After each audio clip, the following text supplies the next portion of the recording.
The scripture reading for today is from Genesis 1, verse 1 through 10, from the Common English Bible.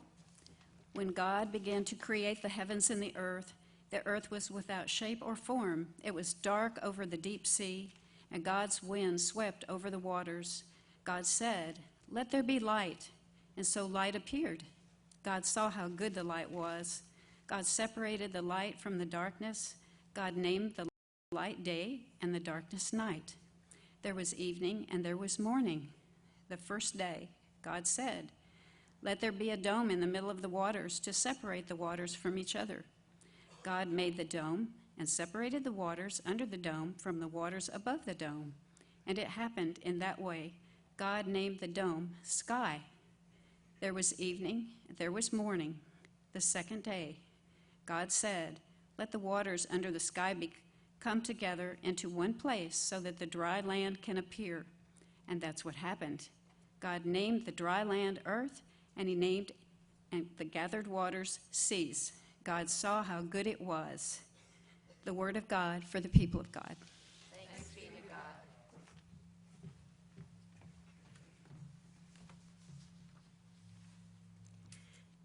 Do you know that God parted the water for you?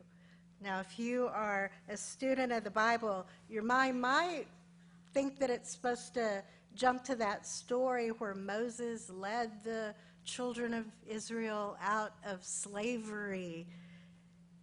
And God told Moses to hold his hand over the water, and he did. And God blew the wind of his spirit breath all night long and separated the water on each side so that the people could cross on dry land between the waters. And then as soon as they all got safely across, the waters came back together behind them and prevented the enemies from taking them back into slavery again.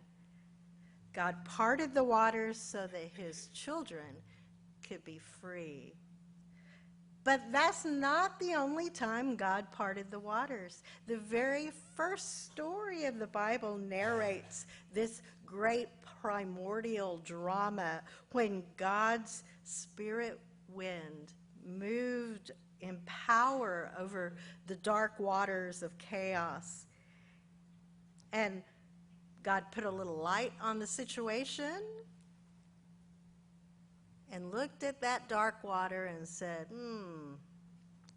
let the water come together in one place so that dry land can appear.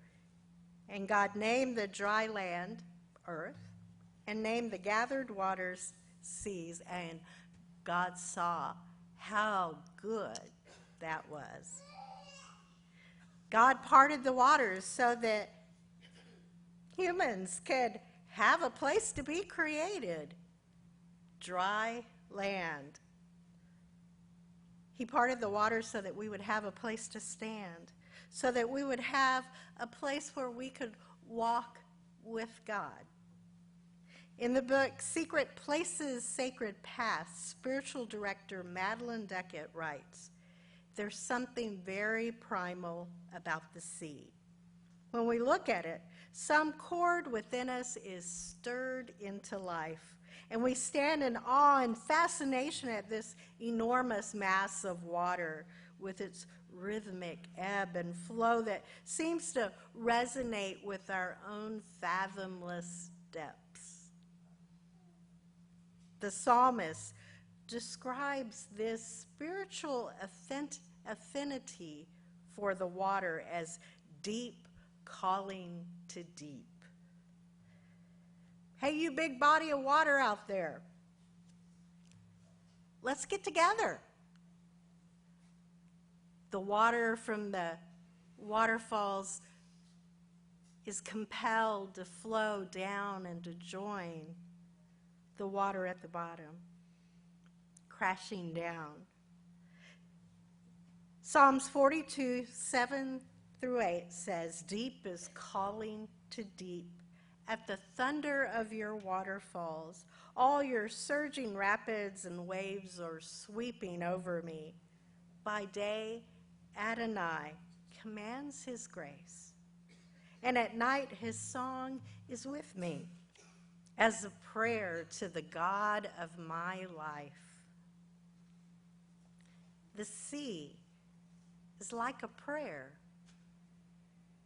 It's this ever-present opportunity to tune into the depths of life, to be a bit contemplative, to meditate, to spend time at the waterside for renewal, restoration, and invigorating encounters with the power of God.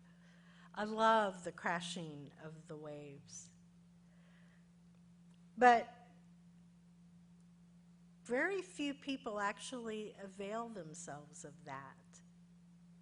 Though most people know that they can pray, many only go to God in prayer occasionally. They only take occasional glances toward God. They're glad that he's available if they need him, but they have far too many other things to do. I've always been grateful that I'm a part of the Rio, Texas conference, because in North Texas, when I was a student, I went to some of their annual conferences, and they're just in boring places that have regular hotels, and you can't see water from them. But the annual meeting of the lay and clergy of our conference usually get to go to Corpus Christi, which is a fun place to go. And when you tell your family, we're going to conference, boy, when the girls were little, they would get so excited at that. The delegates, for some reason, continue to vote to return to the water. Oh yes, let's sign another 4-year contract. We're good with that. Even though we know the hotels are a bit higher.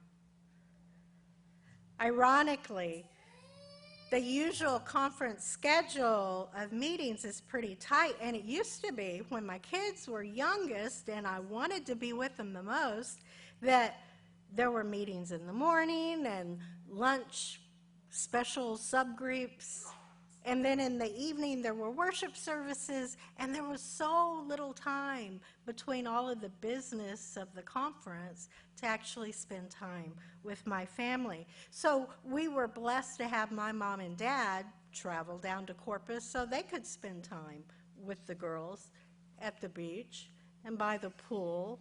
And I thought, wait a minute. So pretty soon I learned that I needed to schedule a day or two ahead or a day or two after the conference so that I could get to go to the beach. Because otherwise, the only time I was seeing it was when I would be in my car driving from the hotel to the conference center, and then at night from the conference center back to the hotel to go to bed because we had to wake up early the next day. If you were a delegate back then, the beach was just a tantalizing kind of backdrop, almost like it was just a picture that you could see, and you would go, is it really out there, or is that just a picture painted on these big glass windows here? I probably don't have to press the point too hard to a group of people who have chosen to live near the water of the Highland Lakes, Lake Buchanan, LBJ, and Inks Lake, that you have to avail yourself some actual time by the water for reflection and enjoyment of lake living, right? Otherwise, it just becomes a pretty backdrop as you're driving to other places, like that wonderful trip to HEB.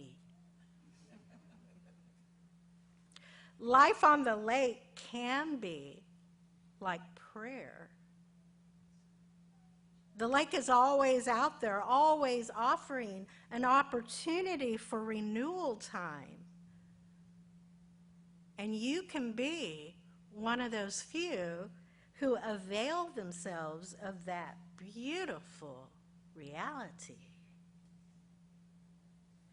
Because sometimes the people who need it the most make time the least. It takes intentionality to keep God as the core of our lives and not just a nice religious backdrop. No matter how deep God is, you have to really consciously enter in to really get the full effect of having God in your life.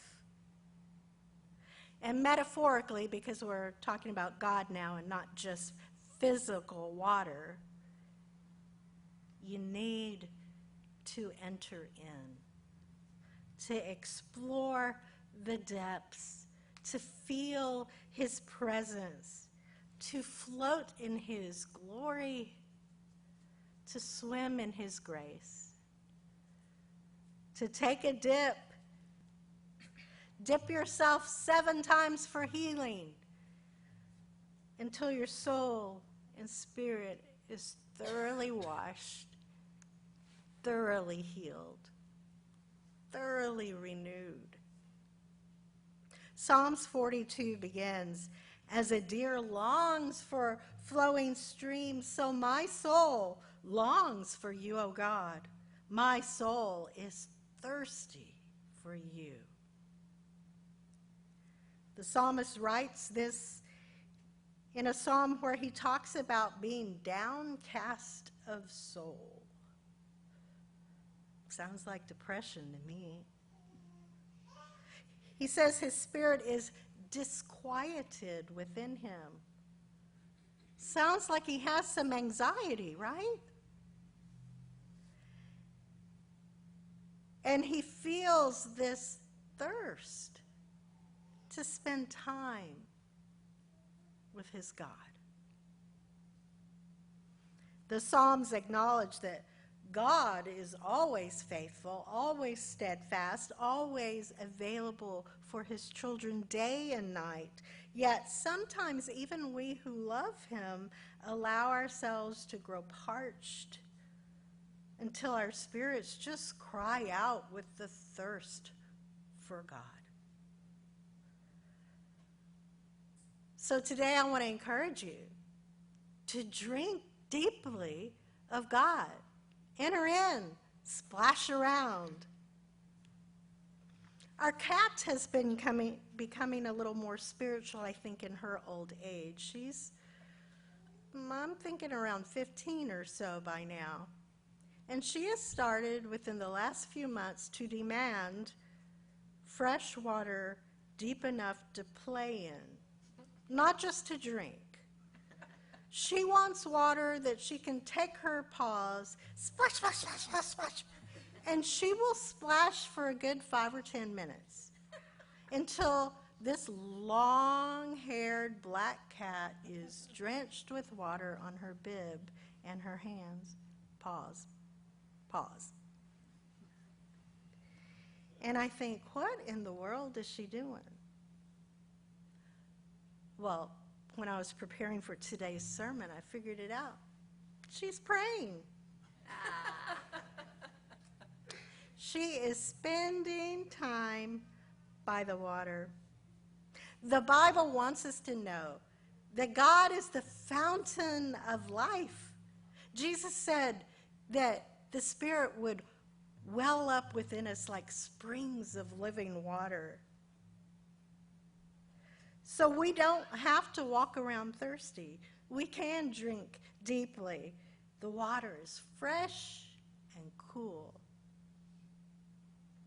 I have read that the heat of the sun, the gravity of the moon, and the rocks on the shoreline all work together to create the life-producing oxygen of the ocean. God's great seas.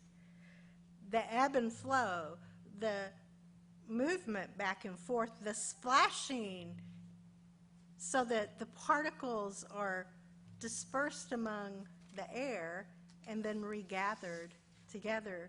They take oxygen back into the water with all of those many droplets of the spray. It churns oxygen into the water so that all of those little fishies and stuff that live in the water can have oxygen to breathe in the water. They pull it out into themselves. The rush of the waves toward the shore and the breaking back upon itself is part of God's process of renewing the life of the oceans. Genesis narrates a beginning when there was no ebb and flow yet.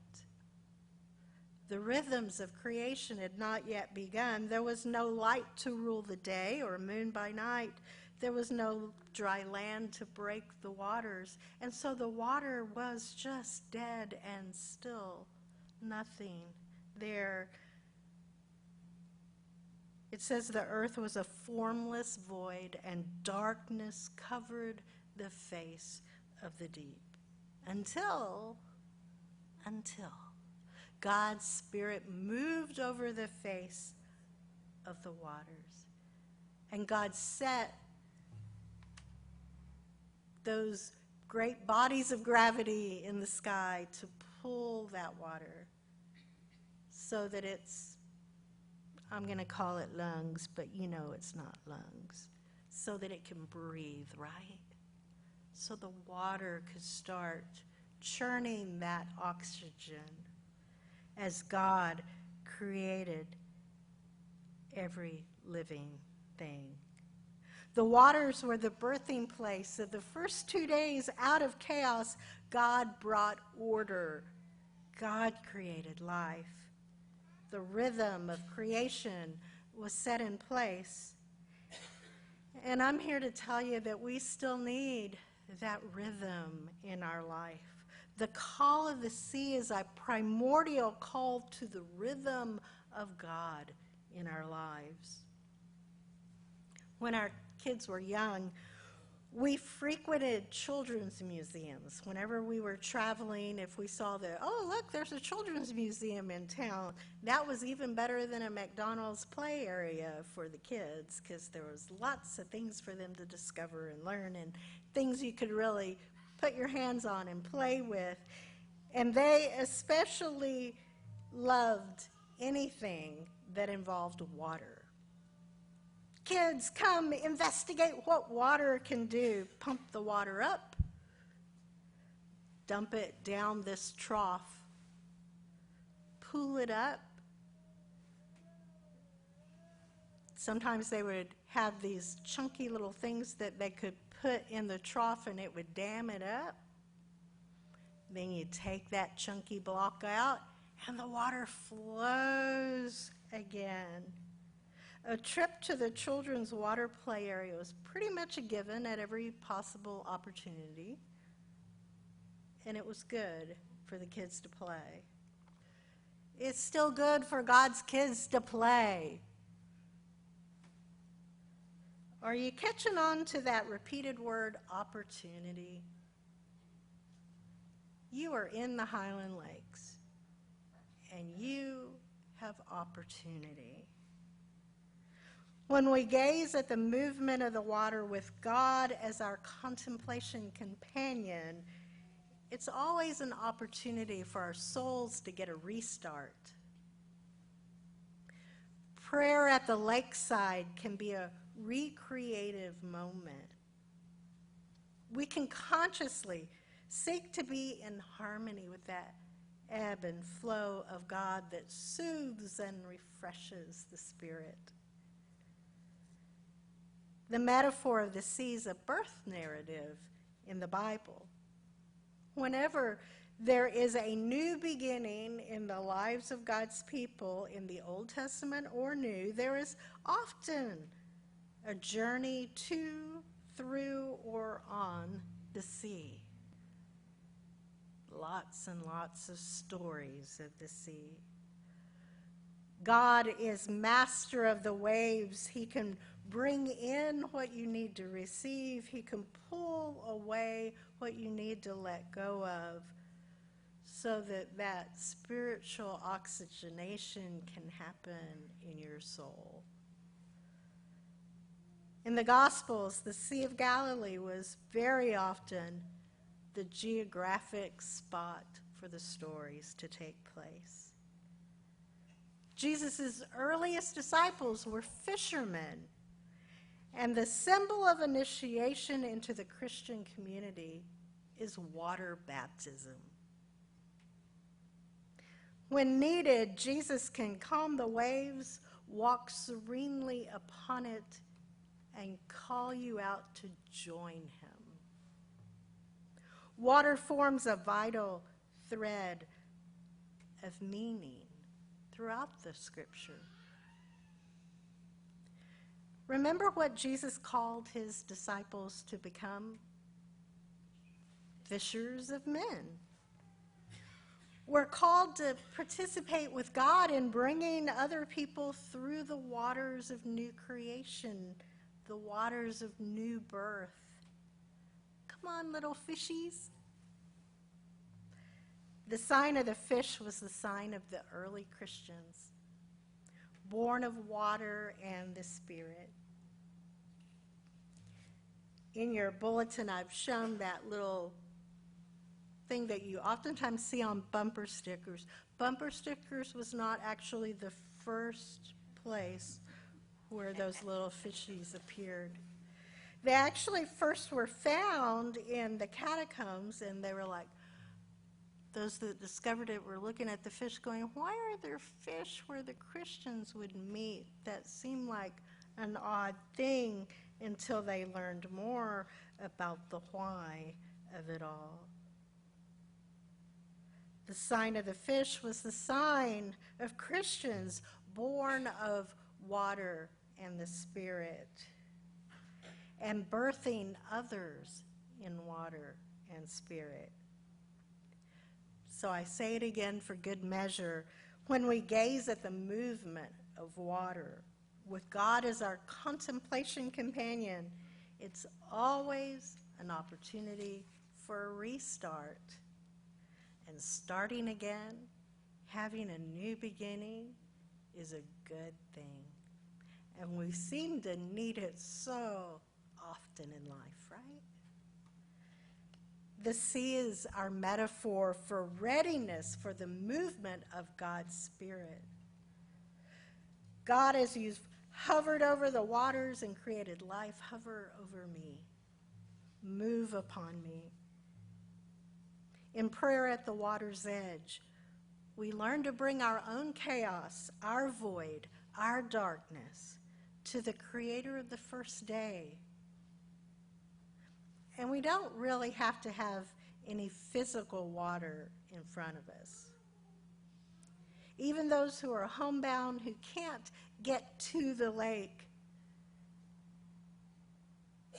they can spend time meditating, being just in that renewing presence of God, taking the opportunity of God's invitation to new creation in their lives. Wise is the soul who hears God's call and chooses to enter into the baptism of his Spirit, washing and renewing their soul over and over again.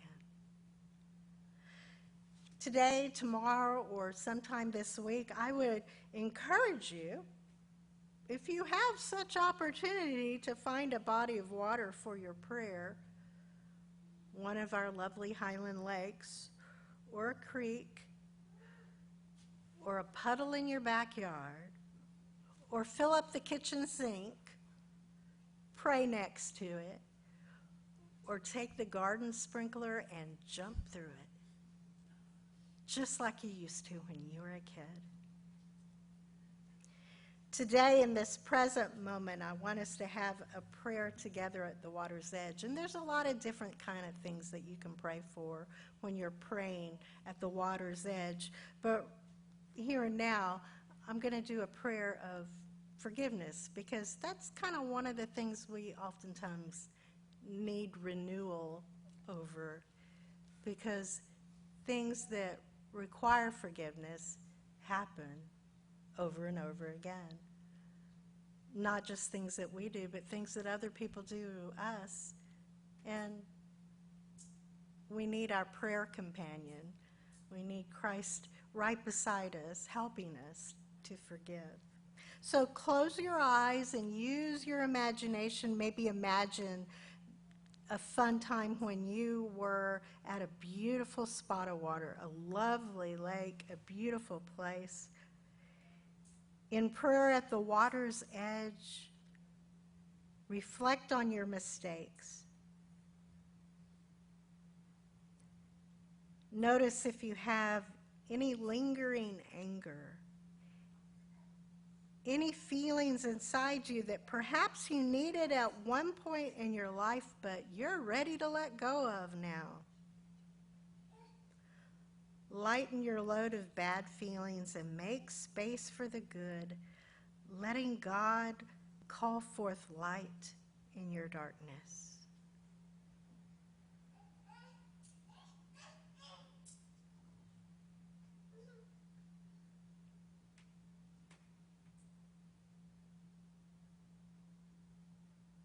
Forgive, forgive, forgive.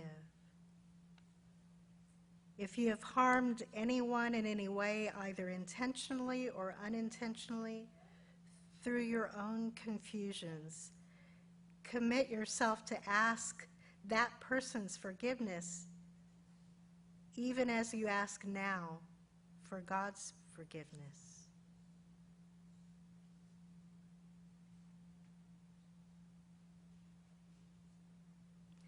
If anyone has harmed you in any way, either knowingly or unknowingly, intentionally or unintentionally, through their own confusions, forgive them.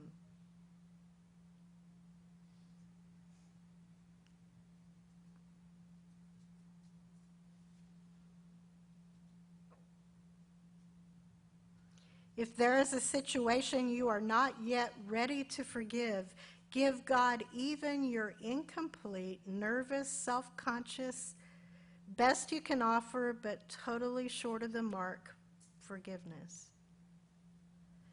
And ask God to help you forgive the rest.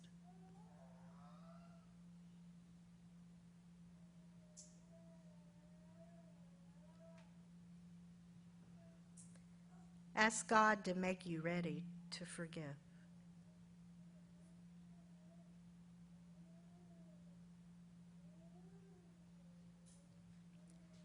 And for all the ways that you harm yourself, negate, doubt, belittle yourself, or are unkind to yourself, forgive that too.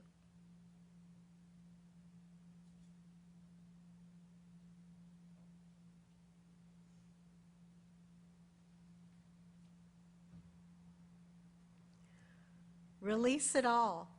Cast it like bread upon the waters, every little bit. In your imagination, let the water just carry all of those bits away. May the birds and the fish help you until every single crumb is gone.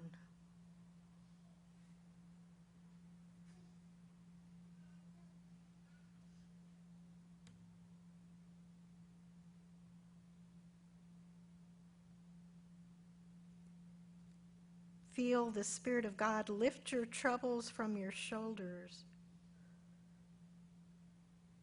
Relax into God's peace and let Him renew your soul.